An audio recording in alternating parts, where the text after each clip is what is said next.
Numinous Podcast with Carmen Spaniola.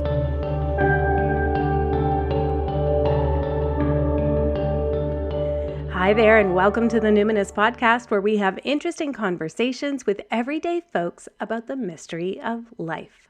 I'm your host, Carmen Spaniola, joining you from the lands of the Lekwungen-speaking peoples. Those are the Songhees and the Esquimalt First Nations, colonially known as Victoria, BC, Canada. This is part 6 of my 7-episode miniseries on planetary magic and propitiation. As we're closing in on the end of this mini-series, we have 2 more episodes about Venus and then Saturn, and they bring such a juicy depth to our AstroMagic from the past week. It's easy to love working with Venus on Fridays. That which is under Venus has had, I think we could say it's had a moment in the past couple, maybe decades, I guess, of New Age spirituality, because on the face of it, the law of attraction is very Venusian. But I spoke on Tuesday with regard to Mars about how there's more like basic face value ways we can work with the planet.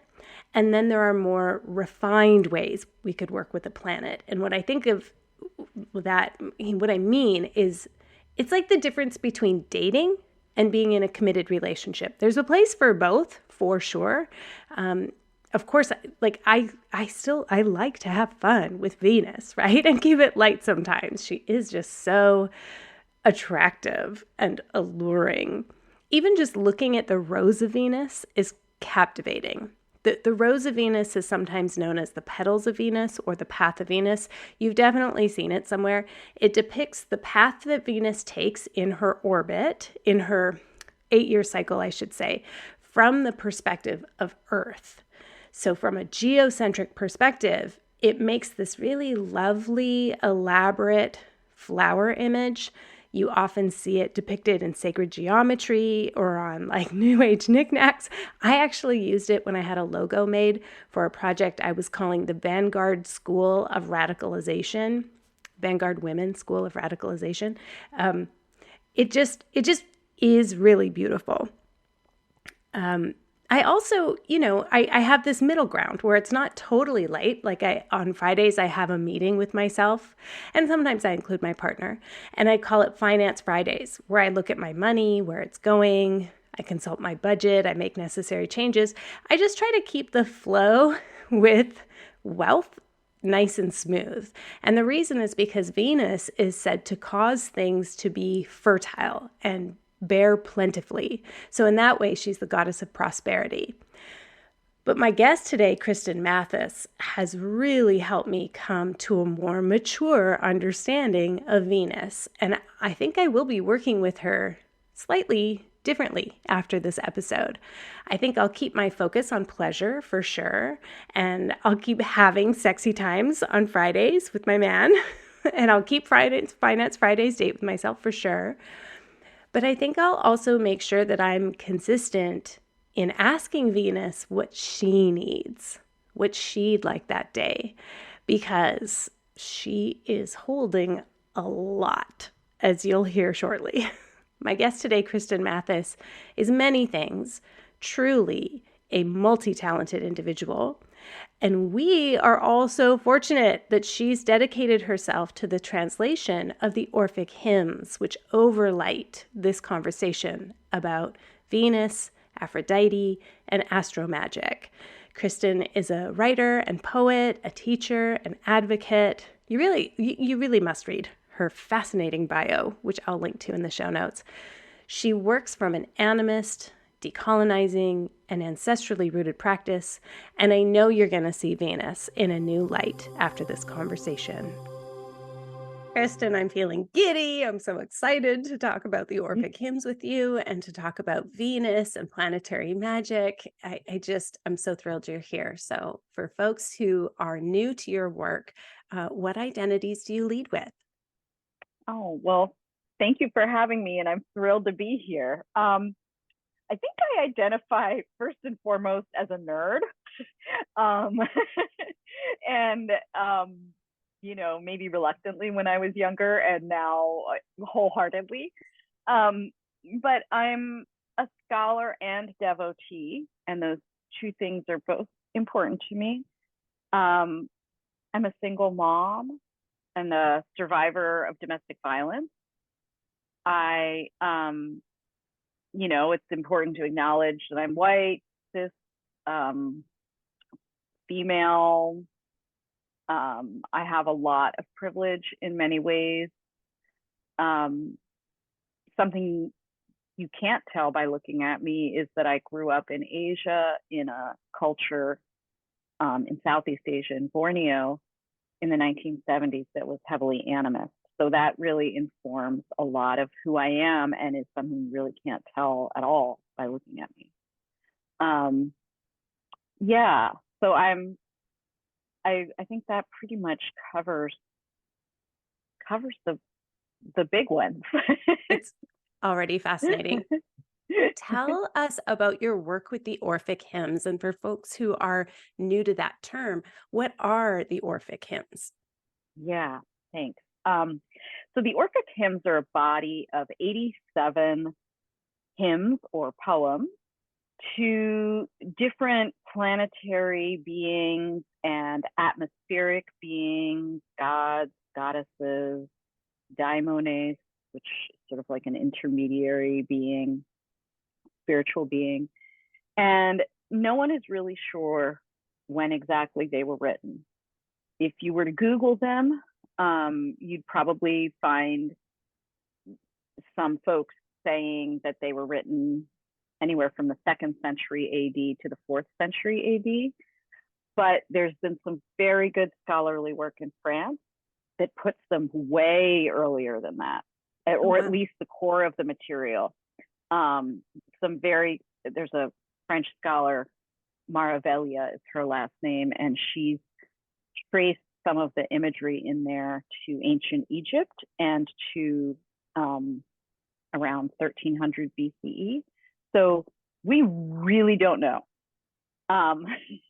But they were written by whoever wrote them. Ostensibly is Orpheus, this legendary figure from Greek myth that many people know the myth of him losing his lover, who's Eurydice, and she dies and he goes back to the underworld to retrieve her, and he comes back with her, having promised not to look back at her before they reach the overworld. But just as they surface, he turns around to offer her his hand and loses her because he promised Persephone and Hades not to look at her. So that's, if most people know Orpheus, that's the context they know him. There's a lot of other myths about him that actually were more popular in ancient Greece. And one of them that's relevant here to the hymns is that he had a male lover who was the son of the north wind and was in love with this boy, Calais, and he was killed. And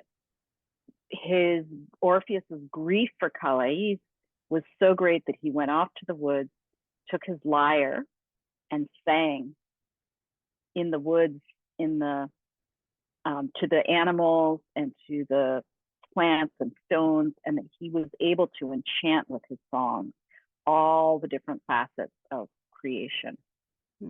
And so, there's a lot more to that tale. But for that reason, because of this more ancient myth of Orpheus and as this sort of like queer muse-like singer, he became associated with this body of poetry, or he was said to be the author of this body of poems that have to do with natural phenomena. But it's really like the bardic tradition then. So just so people are clear, it's sort of like there's no one person who is Orpheus who wrote these. It's like we're attributing the genius or the spirit to Orpheus, but it was probably, Yes. were these performed or were they Yeah, just so in they would sacred have been, areas? they would have been used, we think, um, by groups of individuals who were gathering for initiations into the Orphic mysteries, meaning the mystery teachings of the sort that had to do with things that Orpheus taught about, which were stones, plants, animals, and stars, especially stars.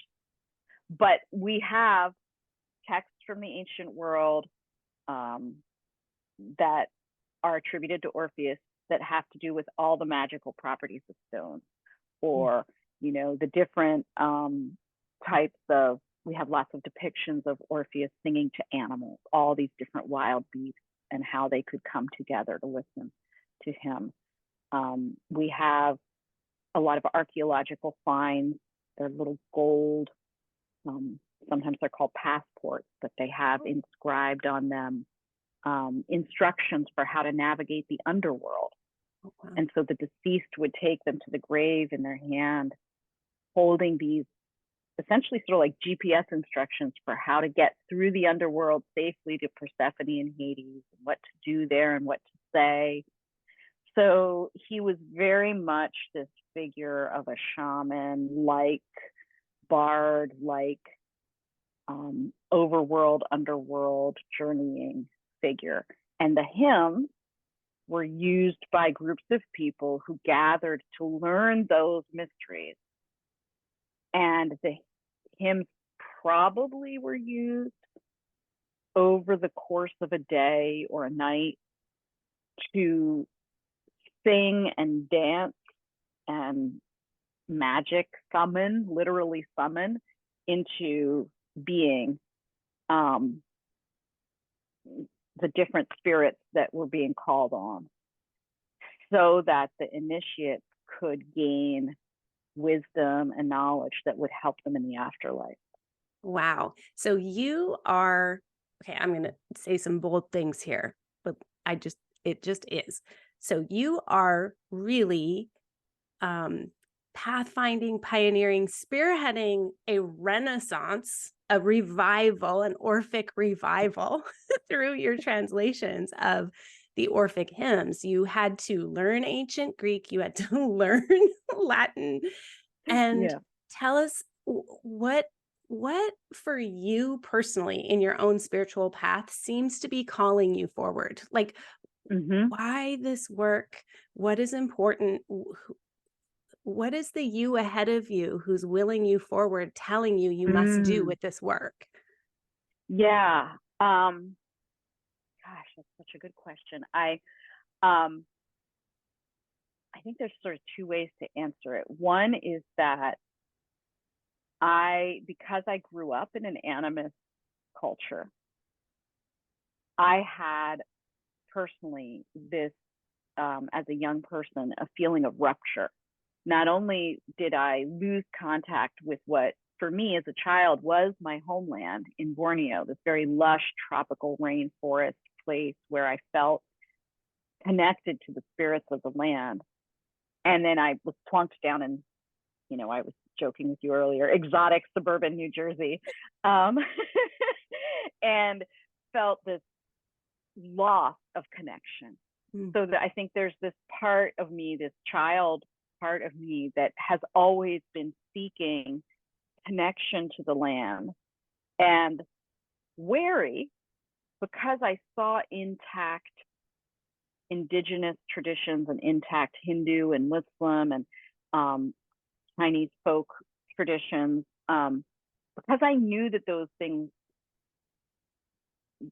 belonged to others, if that makes sense. I mean, I saw them as living traditions embodied in communities growing up in Southeast Asia. None of them ever felt like the right path for me. And so I was always looking for something in my own heritage, broadly speaking, that would speak to me and give me a relationship to the land and the spirits of the land and the spirits of the sky in the way that I had experienced sort of intuitively as a child, without going to somebody else's culture and saying mine. Yeah. You know? Yeah. And that's I do think, just for the record, I do think there are ways to engage with other cultures respectfully and learn from them. I mean, that's what being human is about. Mm-hmm. But so this is no knock on anybody who finds home in a different tradition. But for me, I was drawn early on to the ancient Mediterranean world. I was one of those little girls who was reading in the library books on ancient Egypt and the Greek myths. And this is before Rick Riordan or any, or like all Yeah. the. Yeah, books I'm of sort of Percy like, is this a Jackson. Gen X thing? Because all the Greek myths, all Uh-huh. Egyptology books, all of Right. that. Yeah, they must Yeah. have had like a heyday or something in the 80s I where so I think so. And it wasn't like I mean, I don't get me wrong, I like Harry, I love Harry Potter as much as the next person, but like we weren't diverted into Harry Potter or Percy Jackson. Like there was That's right. just like Dolaire's Book of Greek Myths. That's it. Yes. Yeah. Yeah. So yeah, I loved that, and I think it was speaking to a part of me that was longing for that type of reunion. So that's, I think, one way to answer that question. And then the other way is to say that Spirit called me in very like knock me over the head ways that I couldn't have anticipated. I began I had a career in education, and I had been translating on the side just because I enjoy the poetry of Sappho and I wanted to read it in the Greek.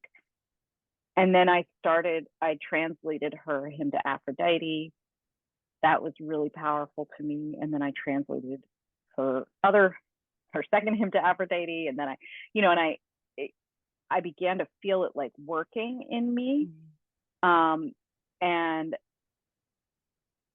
the Orphic hymns just sort of one day, I honestly can't even place exactly what it was, but one day it was just like, when you're done with the Sappho, you should do the Orphic hymns. It's just a thought, and it wouldn't go away.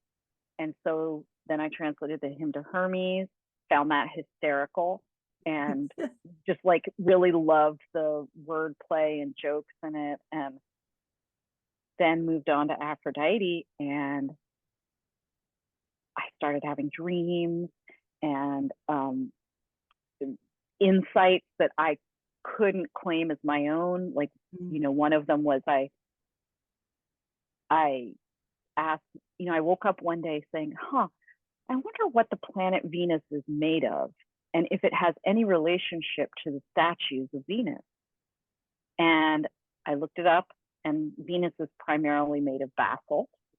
And I, acting on a hunch, went to Googled the original sanctuary of Aphrodite in Cyprus. And lo and behold, the original statue of Aphrodite was a stone, not a carved stone, an uncarved basalt, like monolithic sort of looking stone that supposedly was taken from the sea. And so they had this aniconic, non-sculptural, black rock. I mean, it's very Venusian. You see this rock and you want to touch it. It's like smooth and but it's just a piece of basalt, from a modern perspective. And I don't know how did I know to wake up with that question and then find that correspondence? And wow. So yeah, I mean, that has happened consistently with the hymns. With almost every hymn I've translated, something will it's like remembering. It's like remembering something that I was supposed to do all along. And so with every hymn I translate, I get more and more sure that this is what I'm supposed to do. And whether I make money at it or not, it's like a crazy visceral drive now. Wow. I'm like a hungry, ravenous beast. Yeah, with but I can him. feel the current too. There's like a current, and maybe it's electric, maybe it's something else, but it's a flow that just feels like this Mhm. inexorable kind of like Yeah, this thing is happening. And so, yeah. get on board because this wants to come through and it's coming through you. How can we connect the Orphic hymns to planetary magic? Mm. And that is so easy because they were designed for planetary magic.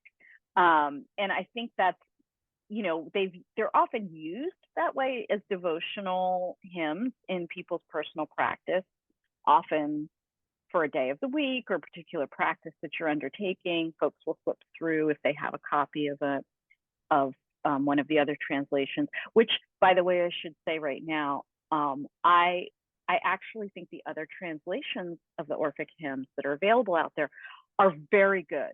They're going to give you the I admire Patrick Dunn's translation, which is one a lot of folks use. Athanasicus is a Greek author who has an English translation, and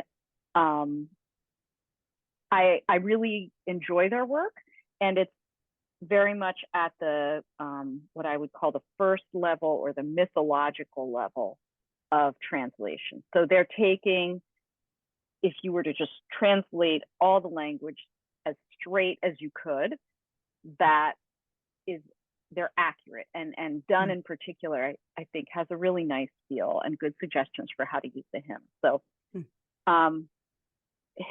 if you, I feel like folks often use, let's say, a book like his and find a hymn that resonates with what they're working on and read it in order to get to know the spirit or the god or goddess there a little better. And that's a wonderful way to do it. On my Substack site, which is where I've been publishing my individual translations of the hymns as I go through them, I'm trying to get at the second or third levels of meaning of the hymn because they originally were written for astral worship. I mean, very explicitly. And the Greek, when you read them in the Greek, if you are someone who has read Greek astrological texts or Greek magical As papyri, one does.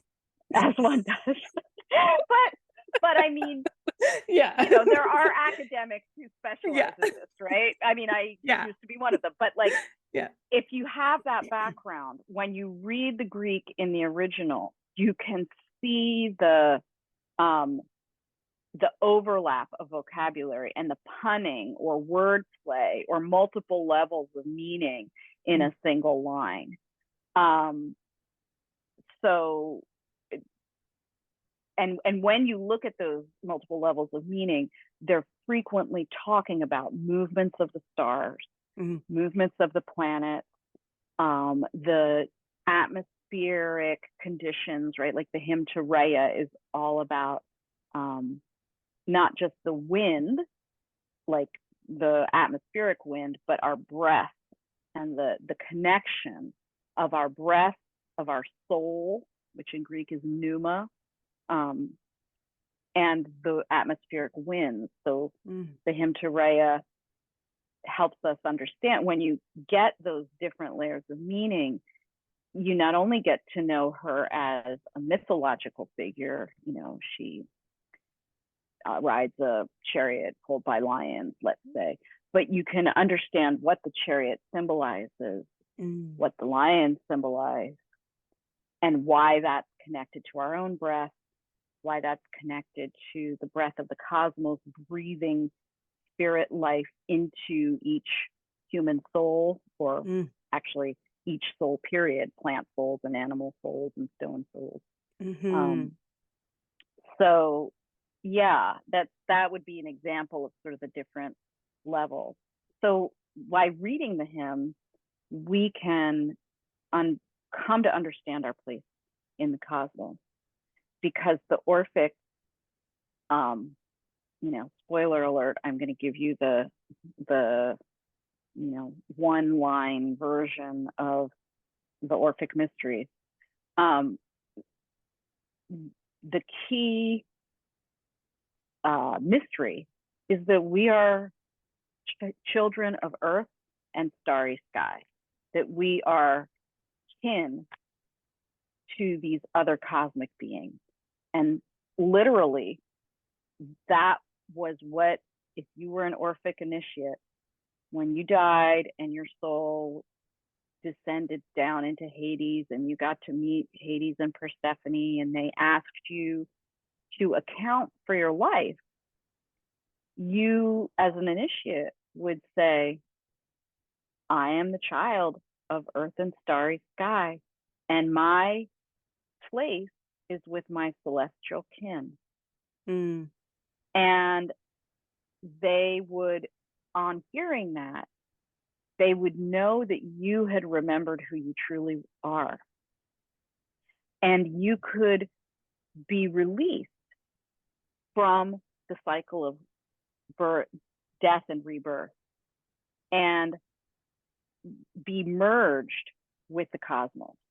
Mm-hmm. Join the all, join the stars. Mm.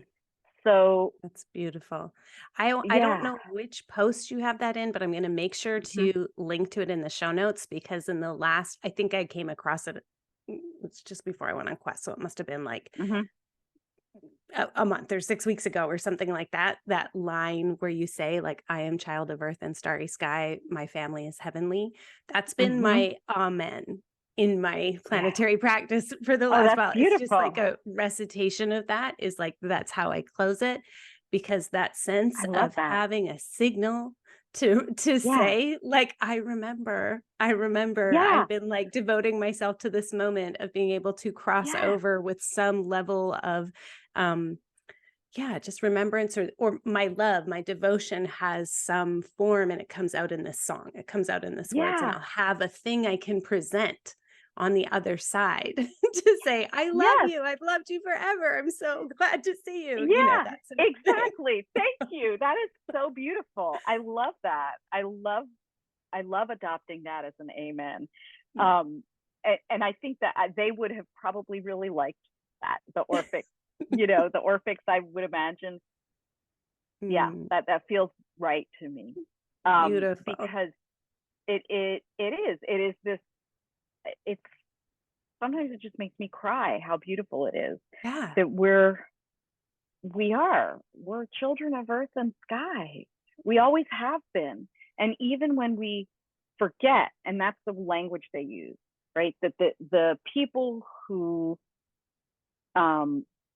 forget who they are, who we really are, we're cut off. We're cut off, and we're not able to merge or join our celestial family. And I feel like that's sort of where we are as the human race right now. Many of us, or rather, I think a lot of us do long for connection, and the powers that be keep us, in a state of non-connection. But so I find like the Orphic hymns are really a beautiful medicine for our time, because it's not just, they don't just affirm the longing that we have, they also say, look, it was never lost. It's always been here. It's as simple as connecting to a plant, an animal, a stone, a star, or the sky, the clouds, your pet. It's all it's right here in front of you. It's nothing. And that's another beautiful thing to me about the hymns, is that it's not this like woo-woo thing over there. It's really simple and ordinary. And imminent. Like, it's coming out of everything. It's like literally right here. Yeah. Well, and other occult books, I'm thinking of one that Eliza Robertson said at the beginning of this mini-series. She referred to the 3 books of occult by Agrippa. There are many other books, though, as well, that talk about the importance of speaking aloud our love and our devotion. And so I really appreciate your role in bringing alive these prayers of praise and humor and connection and just like real, like bringing the personality of these planets and these elements alive in this way, so that we have words that do feel like a remembrance, or like they actually, it feels natural for me to say, I am child of earth and starry sky. Like it's like the most natural thing in the world. And I don't know why I didn't come up with that phrase on my own, but look, it has this ancient origin and you're making it more accessible. So I really appreciate that aspect of my worship. I even teach this all the time, that if you're only praying in your mind, the kind of metaphor of that is that you're the all powerful, like you're not speaking it out. It's like, no, if you believe that we live in this participatory universe and that there are other beings, and like this is the way that humans have to express, then expressing that is a way of saying, like, you're so big, I'm so small. I'm asking for your attention because I love you. And then we let the other beings, the other than human, respond in their voice, which might be the wind or might be the water, but you're giving us something that humans can tap back into, that is our special expression, one of them. Yeah, absolutely. And to add on to that, the Orphic, along with Pythagoreans in ancient Greece, believe very strongly in the power of the spoken and sung word. Orpheus sang his poetry. A hymn or a poem in ancient Greek was sung to the lyre. And so they believed that the vibrations and the vowel sounds in particular of the language would create resonances in the atmosphere and connect with the resonances of these other divine beings.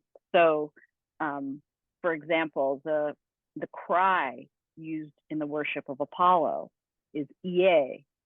So they would shout that or sing that, Ie, Ie. There would be songs, and then these 2 vowels, the iota and the eta, would be intoned as a connection to Apollo. Wow. And Dionysus had a different cry, or different gods and goddesses had other ways of evoking them, or certain modes of music that were associated with them. So there was very much an understanding, which of course we now know through science, of the wave particle phenomenon. You want to you want to change the energy, do some sound and breath work, get those vibrations going, and coordinate it with where you want to be. Amazing. So let's focus more specifically on the planet Venus. What does Venus represent? What does Venus rule or relate to? And of course, I'd love to hear, what is your personal relationship with Venus like? So I'm going to focus on Venus in the Orphic hymns, if that's sure. Okay. Is that all right? Yeah. Okay. Because I feel like she's so enormous. We could, talk about her forever. So in the Orphic hymn, Venus is both the planet Venus and the figure of heavenly Aphrodite. And heavenly Aphrodite in traditional Greek myth is associated with the version of Aphrodite where she's born from the foam of the sea, and she emerges on a shell, and often she has a cloak covered with stars that she's holding over her shoulders. And so that heavenly Aphrodite figure, the Orphics believed was the same as the highest form of Zeus and the highest form of the all. So heavenly Aphrodite is the one, capital O, the all, capital A.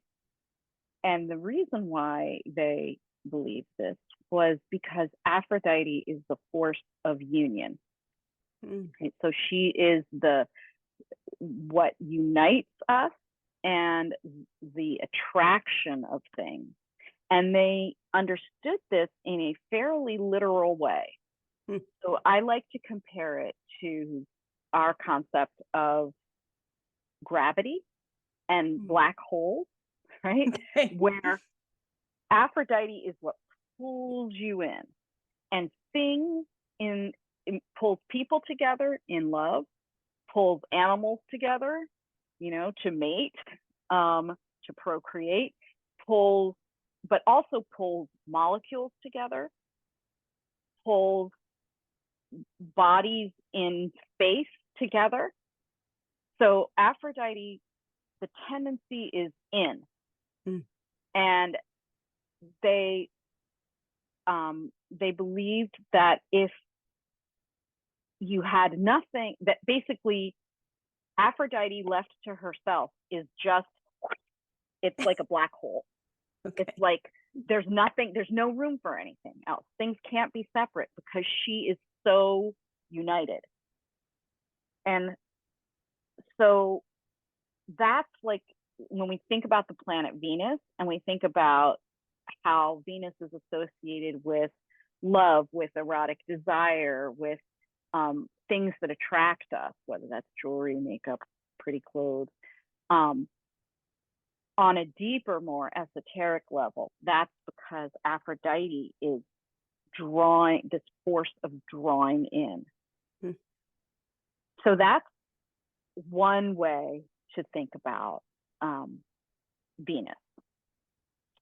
The Orphics also thought of her in a second way, which comes out of the first, right? So when things get drawn together like this, in order for anything to exist, you have to have another force that helps separate things just enough so that we get discrete objects and bodies floating in space and molecules that are attached, but I'm different than the table. And that force they called necessity or fate. And Aphrodite is the mother of necessity. So when you have the all like this, you have the black hole, at a certain point, this is just so interesting to me that it's true in physics too, right? But at a certain point, it collapses in on itself and explodes, right? You get the neutron if you think about contemporary astrophysics. But you have Aphrodite doing this, you have then necessity or fate births this separation. And they said, without necessity, everything would collapse in on itself and we would all be one giant sun. We'd be one giant ball of fiery energy. So fate, Aphrodite has to birth fate to keep each thing in its place. And when we think about astrology, this is really evocative to me, right? Because now the birth chart becomes a way to read. Okay, yes, we're reading your fate in the sense of the things that happen to you, but it's like a little snapshot of the forces of Aphrodite and necessity, how they're balanced in your particular life, and we can read the chart to get a better sense of our individual place where we're held by fate in the all, in Aphrodite. Wow. That's deep. That really is. It's a beautiful way to look at astrology. It really is. It's a very poetic way to look at, like, Yeah. what are we actually doing here? So we have this like urge to connect, or this urge to incarnate, however you want to put it. It's like, Yeah. I'm going to become like tangible, but I'm bound by these forces. And I have a Exactly. certain amount of like will and desire that makes me, that helps me to interact with these Yes. fates. Yes, Amazing. I love that. That is so well put. And we see, just to get back to Venus here, we see all those associations with the planet Venus, right? Of course, there's the erotic association and procreation, right? But we also get an understanding of Venus as potentially producing some discomfort too, right? If you love something and you lose it, you grieve. And grief is a face of Aphrodite that comes through in the myth of Adonis, where she grieves her young love. And really, that myth, I think, is all about love that cannot love that persists beyond death, beyond the grave. And whether we lose a loved one or thing to death, or whether we lose them through a breakup or some other circumstance, if you think about what it feels like to grieve, and I say this as someone who, I just lost my beloved last year. It'll be the first anniversary of his death in August. Oh, I'm so sorry to hear that. Is real. Thank you. But it's,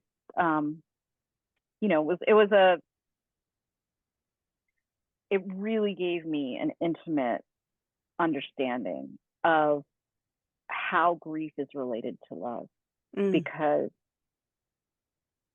when you've lost someone, it's like I'm still dwelling in the relation, in the Aphrodite, right? The desire to see someone who you lost, the desire to behold them again. But it's necessity is keeping us apart. And, many of us have the belief that we will be reunited with our loved ones after death. So there's this way in which it all still takes place within the sphere of Aphrodite. And that was really helpful to me as I grieved him, because it gave me a way to think about my emotions. I mean, of course, I cried my eyes out and had my up days and down days, not trying to romanticize it. But it really did help me move through that grief, because I was able to see my sadness as an expression of love. And then that in itself was almost a consolation. That and I could continue to talk to him about it, the way that one talks to people who have passed, so yeah, there's that. The Orphic associated that grief for loved things, loved ones. For, I think in our case right now, we could apply it to climate grief, right? The grief of having lost something or longing for something that you feel like you might never get. Those are all expressions of Aphrodite. Wow. Because, yeah. And that, I think, is, there's been a lot of activist work done recently, like Adrienne Marie Brown and others have talked about pleasure activism, and activism that comes out of what you're looking forward to, and out of enjoyment and out of joy. And I think Aphrodite, that's a perfect expression of that side of Aphrodite. It's like, I'm feeling a lot of climate grief, so I'm going to go sit with my anise hyssop plant in my garden and watch the bees pollinate. Yes, very You Venusian. know? Yeah, for um, sure. or take a walk and notice all the sparrows who happen to Mm, be Aphrodite's bird in mm, Greece. Um, mm, and I now am so attuned to sparrow song when I walk down the busy streets in Brooklyn. mm, Yeah, and that's, so there's that face of Aphrodite too, mhm. and in Venus, because I think Venus is a benefic, and it's really easy to relate to all the stuff that feels good. But Right. let's face it, a lot of time love doesn't feel good, Yeah. you Yeah. know? Totally, totally. And so this is a beautiful way to complicate our relationship, Mhm. even with Venus and with pleasure itself, by keeping Mhm. that ever present, that like it's the all. And so Yeah. fate is involved in what as well. And I'm feeling, even just like thinking about that, it's like, oh yeah, there's a certain kind of like preciousness then, when you're like, it's Mhm. not always it's not always good like this. And maybe also a Yeah. bit of like you said, the word consolation, that it's like, Mhm. and when I'm in my grief because I've loved so dearly, Mhm. Venus can also be so beautiful. And, the sun is still rising, the morning star is still there, that Yes. sort of Yes, thing. exactly. Exactly. And so she's called, she of the beautiful countenance, right? Like she has a beautiful face. That's her morning star, evening star, that beautiful twinkling you get. And she's often also called, there's a lot of language of binding and fetters and chains, Mm, right? Because when we are attracted to someone or something, it's like there's this invisible bond that we get with them. And that can be good, and it can be really painful. mm, Um, and it can be, yeah, it can be really hard to negotiate those bonds. mhm, And mm, so there's a way in which they, the hymn to Aphrodite spends a lot of time, the Orphic hymn, on these different types of bindings that she can mm, work. mm, Um, Historically, that relates to Aphrodite's role in love potions and love magic, um, which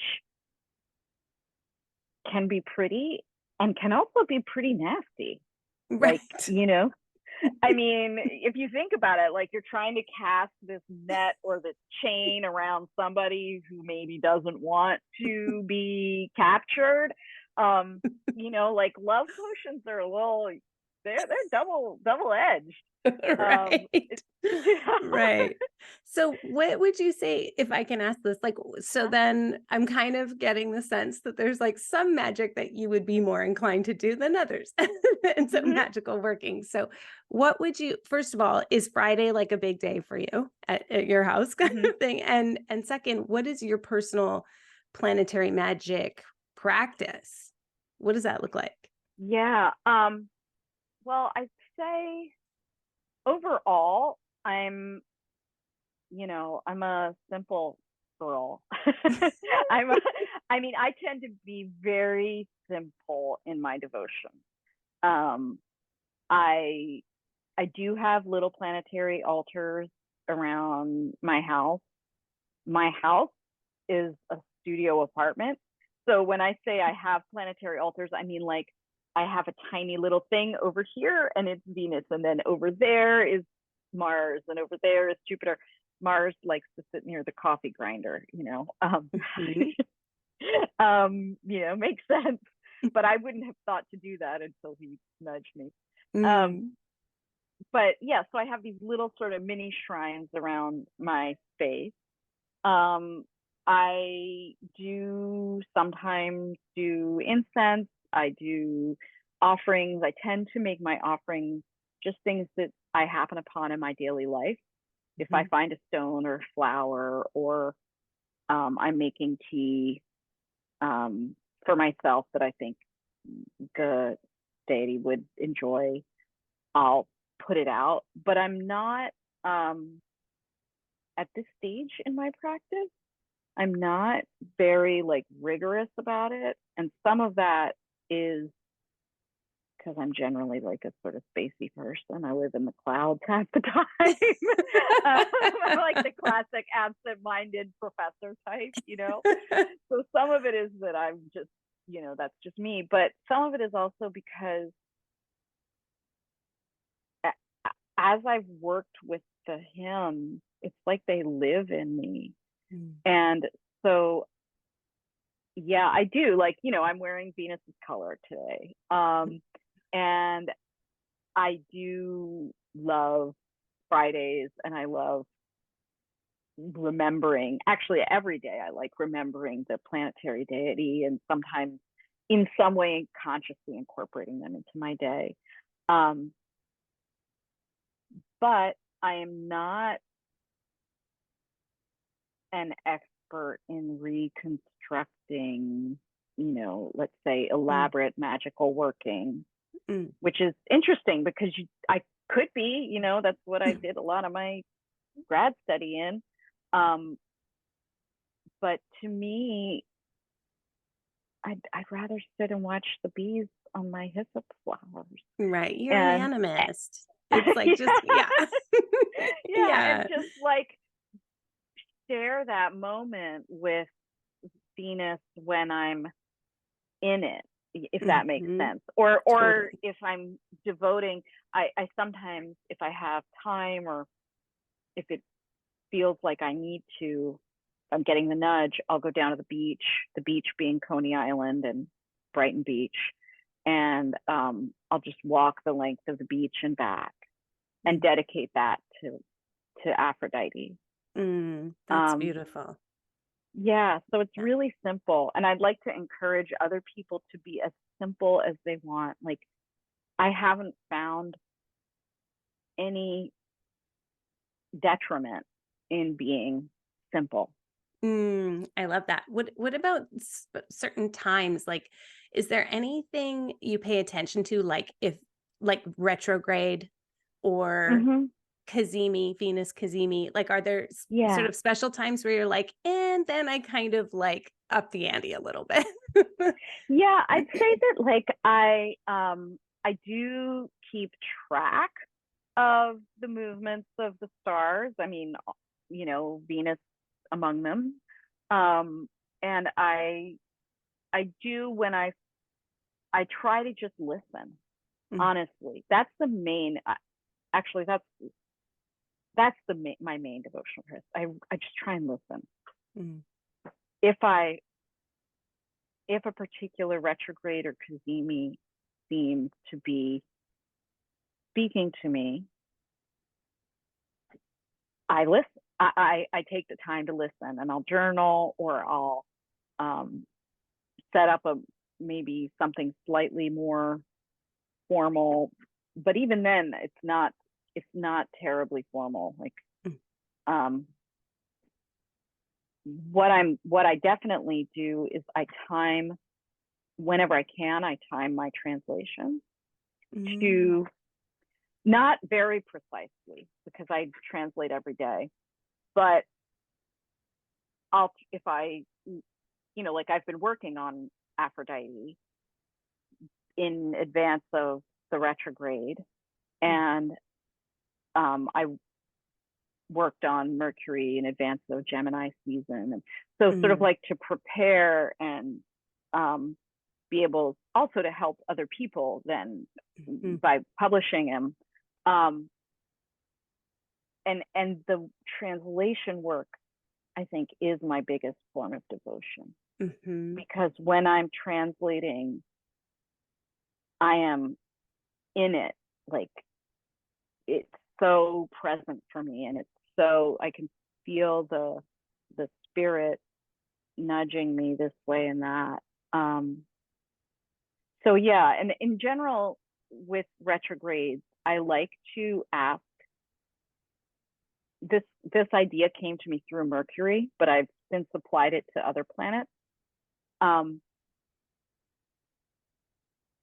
I once asked Mercury what he wanted or like what it was like to be in retrograde. And he was like, it's really hard to run backwards.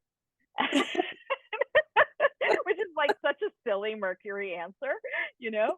And so I thought, well, then maybe I should just like be extra nice to you during this period. And like, yeah, it's, and I thought about Venus retrograde that way too, is I think of retrogrades as being periods where the planets are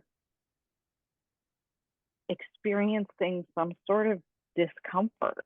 I don't know, this is intuitive, and I am not claiming this is necessarily what the Orphics thought, but to me, intuitively, it's like, I like to ask them, what do they need? How can I help?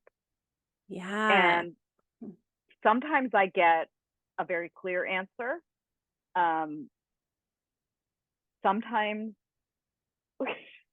I can't believe I'm saying this out loud, but so just with Mercury, he gave me such a silly answer. Like then when I asked him what he needed, it was like, well, you could give me some extra food, and I want you to like do your little movements that I sometimes do. Like I'll do like a little salutation or a sun salutation or something. I want you to do them backwards.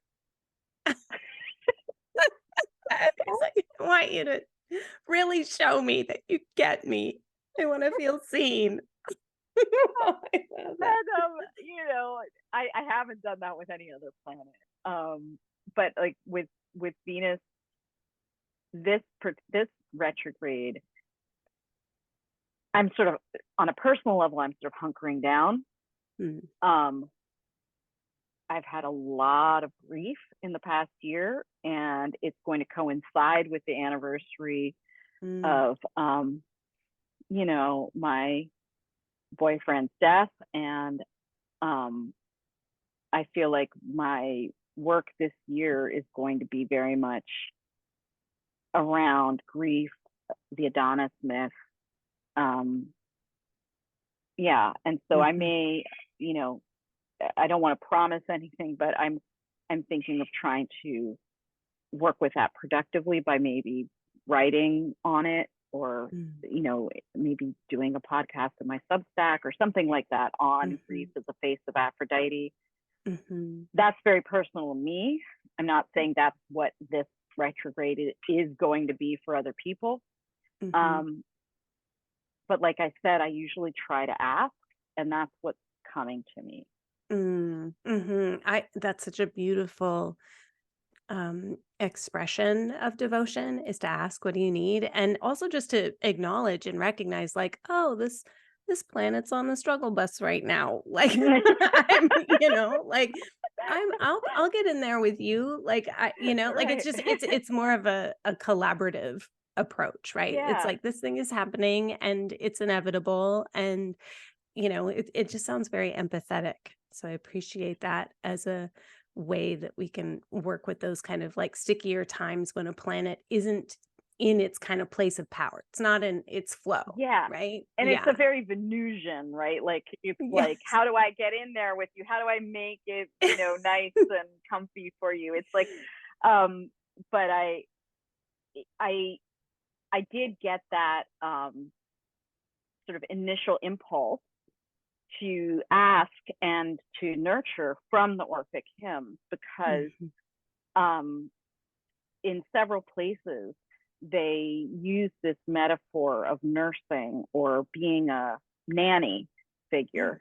Dionysus has nanny figures. Mars has a very kind but firm nanny. In the moon is Mars's nanny for the Orphics. And so I realized that seems to be how the Orphics want to work with planets that are in their fall or having a retrograde, or in some way not expressing themselves helpfully. I think it was Kira from the astrology who said that she read my essay on Mars and coined the verb moon nanny, as in to moon nanny somebody, which means like to bring a like nurturing but no nonsense vibe, right? And like that's something that I also think can be helpful when thinking about, let's say, this upcoming Venus retrograde. If folks are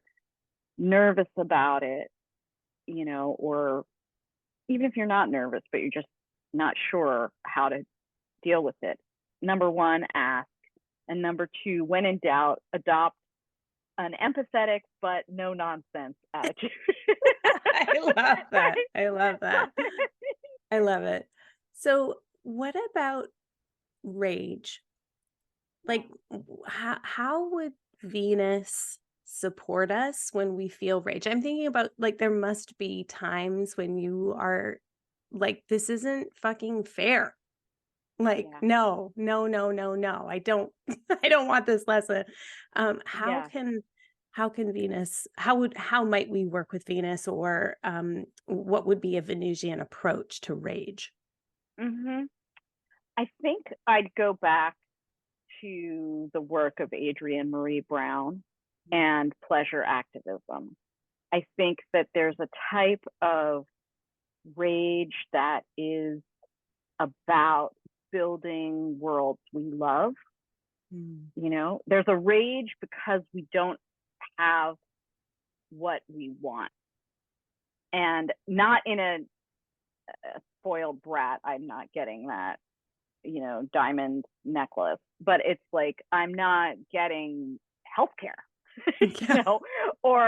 you know, or this systemic racism and you know, late capitalist oppression, white supremacist corporate. I mean, you know, I just state is killing my people, killing us.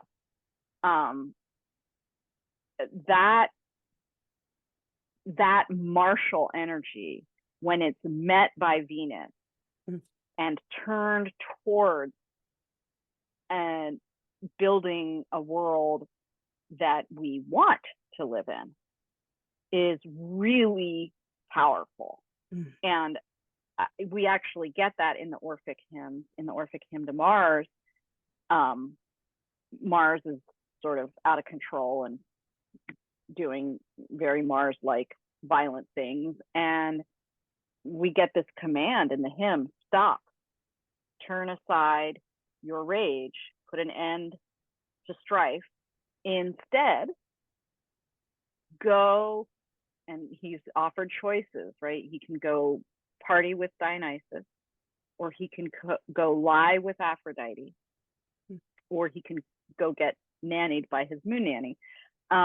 And he's given these choices because one of the most powerful ways of dealing with out of control rage or strife or violence, whether it's violent feelings in ourselves or violence, you know, in this that's coming at us, is to meet it and channel it with a vision of what we want. Now, I'm not claiming that we have to roll over and accept what's coming at us, but if we think of it even like restorative justice, where you meet the person who's wounded you and meet them in a contained, safe, held space, you know, with an account of how they've wounded you, and then there's a restoration process to build a future that we both want to and can live in.